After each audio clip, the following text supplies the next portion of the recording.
দেখতেই পাচ্ছেন থকবক করতেছে। ডিম দিয়ে বগুড়ার আলু ঘাটি করলাম, হাজব্যান্ডের অনেক পছন্দ। সম্পূর্ণ ভিডিও করিনি, আর কিভাবে কি করি দেখেন। একটু জিরের গুঁড়ো তো দিতেই হবে, না দিলে কিন্তু একদম আলু ঘাটি ভালো হবে না। তার সাথে একটু বেরেস্তা দিব,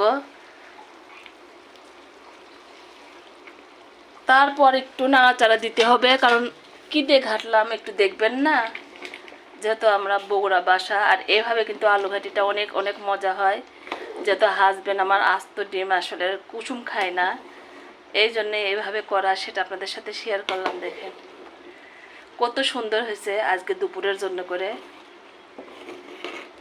আর অনেক অনেক ভালো হয়েছে। আমি তো চেখে দেখছি ভালোভাবে। এরকম করে সবাই খাবেন, অনেক ভালো লাগে খেতে। আর একটু জিরের গুঁড়ো দিই, তাহলে ফ্লেভারটা আর একটু ভালো হবে। মাশাআল্লাহ, আলহামদুলিল্লাহ, অনেক অনেক স্বাদ হয়েছে।